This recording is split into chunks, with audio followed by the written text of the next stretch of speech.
Brazil Argentina match অন্যরকম উন্মাদনা।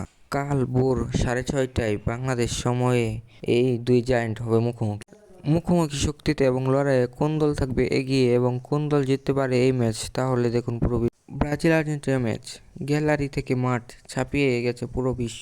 এই ম্যাচে থাকবেন না লিওনেল মেসি, আর্জেন্টিনার সবচেয়ে বড় সুপারস্টার। ব্রাজিল ম্যাচে থাকবে না, সেটা ব্রাজিলের জন্য স্বস্তির। সাথে লাউতারো মার্টিনেজও ছিটকে গেছেন এই ম্যাচে। সাথে থাকবে না পাওলো দিবালা, গার্নাচো এবং লিসান্দ্রো মার্টিনেজের মতো প্লেয়াররাও। তাতে কি হয়েছে, স্কালোনির কাছে আছে সব ধরনের বিকল্প। আলভারেজ, সিমিওনে, আলমাদারা তারাও কিন্তু কম নয়। গত ম্যাচে আলমাদার সেই গোলটা চোখে বেঁচে থাকার মতো। অ্যাটাকিংয়ে রাফিনিয়া, ভিনিসিয়াসরা একটু এগিয়ে থাকলেও মিডফিল্ডে আর্জেন্টিনার কাছে পাত্তা পাবে না Brazil. MacAllister, Enzo Fernandez, De Paul, Nico Paz, Lisandro পেরেদেসরা সব সময় থাকবেন এগিয়ে। এই মিডফিল্ডের জন্য আর্জেন্টিনাকে হারানো হয়ে যাবে অনেক কঠিন।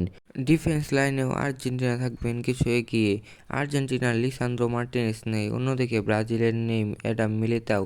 সেখানে আর্জেন্টিনার প্লেয়াররা হলো কুটি, রোমেরো, ওতামেন্ডি, তাগলিয়াফিকো, মলিনাদের বেদ করে গোল দিতে ব্রাজিলকে পুরাতে হবে অনেক কাঠখড়। গোলকিপারের দিক থেকেও এগিয়ে থাকবে আর্জেন্টিনার গোলবার সামলাবে চীনের প্রাচীর এমিলিয়ানো মার্টিনেজ। অন্যদিকে ব্রাজিল দল থেকে অ্যালিসন বেকার গেছেন ছিটকে, সাথে আগে থেকেই নেই এডারসন। তাতেই গোলকিপিং নিয়ে অনেক কাঠখড় পোড়াতে হবে ব্রাজিলকে। আর্জেন্টিনা ঘরের মাঠে এই ম্যাচ ব্রাজিলের জন্য হবে না কখনোই সহজ। দেখা যাক, দারুণ একটা ম্যাচ উপভোগ করবে ফুটবল বিশ্ব, এরই আশাই রাখি আমরা।